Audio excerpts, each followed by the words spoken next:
កីឡាកររបស់ក្រុមនេះមានបុន FC Barcelona ចំនួន3រូបដែលធ្លាប់ឈ្នះពានរង្វាន់ស្បែកជើងមាស Golden Boot ប្រចាំទ្វីបអឺរ៉ុបសួស្តីប្រិយមិត្តតាមដាន Channel វិភាគកីឡាទាំងអស់គ្នាបើមកជួបគ្នាសារជាថ្មីជាមួយនឹងខ្ញុំវិញម្ដងទៀតហើយកាលពីអេពីសូតមុនខ្ញុំបានលើកយកព្រឹត្តិការណ៍កីឡាករអូរីម៉ាឌ្រីតទាំង4រូបដែលធ្លាប់ឈ្នះពានរង្វាន់ស្បែកជើងមាសប្រចាំទ្វីបអឺរ៉ុបសម្រាប់អ្នកទាំងអស់គ្នាដែលមិនទាន់បានស្ដាប់អេពីសូតមុននៅឡើយទេអាចចូលទៅស្ដាប់ក្នុង playlist ព្រឹត្តិការណ៍កីឡាបាននៅក្នុងថ្ងៃនេះដែរខ្ញុំសូមលើកយកប្រធានបទកីឡាកររបស់ក្រុមនេះមានបុន FC Barcelona ចំនួន3រូបដែលធ្លាប់ឈ្នះពានរង្វាន់ស្បែកជើងមាស Golden Boot ប្រចាំនៅទ្វីបអឺរ៉ុបតើពានរង្វាន់ស្បែកជើងមាស Golden Boot ប្រចាំទ្វីបអឺរ៉ុបមានអត្ថន័យយ៉ាងណាពានរង្វាន់ស្បែកជើងមាស Golden Boot ប្រចាំទ្វីបអឺរ៉ុបឬពានស្បែកជើងមាសអឺរ៉ុបត្រូវបានប្រកួតជូនជារៀងរាល់ឆ្នាំដោយកីឡាករទាំងឡាយណាដែលសិទ្ធិមន្តចូលទីបានច្រើនជាងគេក្នុងការប្រកួតលីកទូទាំងក្របខ័ណ្ឌកម្ពុជានៃបាល់ទាត់អឺរ៉ុបពានរង្វាន់ដ៏មានកិត្យានុភាពនេះត្រូវបានប្រកួតជូនជាលើកដំបូងក្នុងឆ្នាំ1968ដែលវិនិច្ឆ័យលើប្រព័ន្ធផ្អែកលើពិន្ទុកីឡាករដំបូងគេ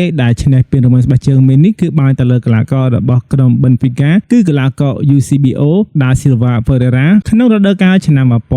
1967ឆ្នាំ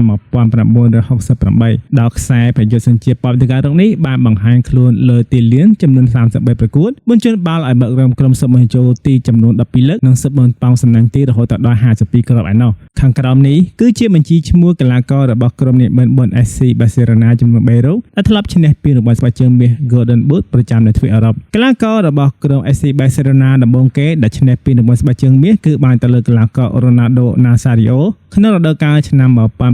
1996ដល់ឆ្នាំ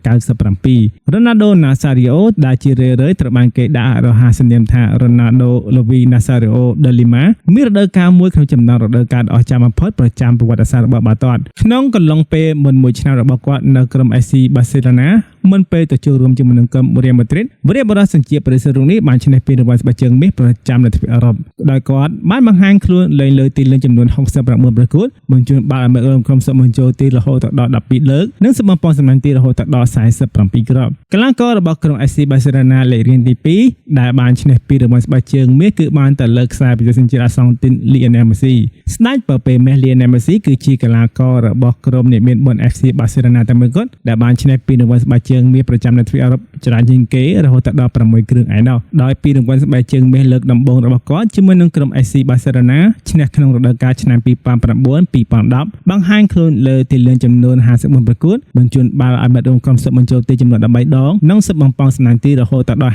54គ្រាប់ Lionel Messi បានឈ្នះពានរង្វាន់ស្បែកជើងមាសប្រចាំទ្វីបអឺរ៉ុបលើកទី2ក្នុងរដូវកាលឆ្នាំ2011-2012ដែលគាត់បានបង្ហាញខ្លួនលើទីលានចំនួន60ប្រកួតបញ្ជូនបាល់ឲ្យមិត្តរួមក្រុមសិទ្ធិបញ្ចប់ទីចំនួន28លើកនិងសិទ្ធិបំប៉ោងសំណាញ់ទីរហូតដល់73គ្រាប់ Lionel Messi ឈ្នះពានរង្វាន់ស្បែកជើងមាសប្រចាំទ្វីបអឺរ៉ុបលើកទី3ក្នុងរដូវកាលឆ្នាំ2012-2013ដែលគាត់បានបង្ហាញខ្លួនលើទីលានចំនួន50ប្រកួតបញ្ជូនបាល់ឲ្យមិត្តរួមក្រុមសិទ្ធិបញ្ចប់ទីចំនួន16លើកនិងសិទ្ធិបំប៉ោងសំណាញ់ទីរហូតដល់60គ្រាប់ឯណោះ Lionel Messi ឈ្នះពានរង្វាន់ស្បែកជើងមាសប្រចាំទ្វីបអឺរ៉ុបលើកទី4ក្នុងរដូវកាលឆ្នាំ2016-2017ដែលគាត់បានបង្ហាញខ្លួនលេងលើទីលានចំនួន52ប្រកួតបញ្ជូនបាល់ឲ្យមិត្តរួមក្រុមសិទ្ធិបញ្ចប់ទីចំនួន16លើកនិងសិទ្ធិបាល់បំប៉ោងសំណាញ់ទីរហូតដល់54គ្រាប់ Lionel Messi បានឈ្នះពានរង្វាន់ស្បែកជើងមាសប្រចាំទ្វីបអឺរ៉ុបលើកទី5ក្នុងរដូវកាលឆ្នាំ2017-2018ដែលគាត់បានបង្ហាញខ្លួនលេងលើទីលានចំនួន52ប្រកួតបញ្ជូនបាល់ឲ្យមិត្តរួមក្រុមសិទ្ធិបញ្ចប់ទី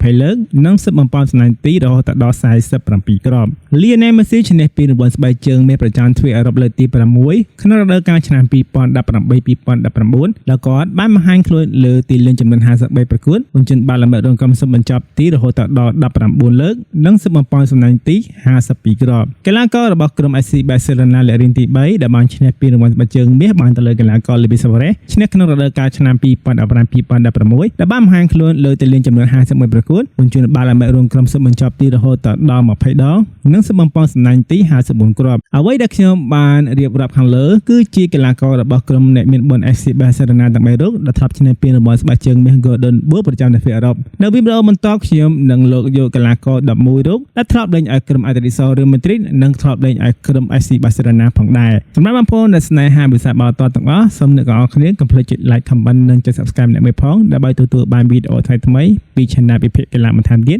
សូមអរគុណជួបគ្នានៅវីដេអូក្រោយ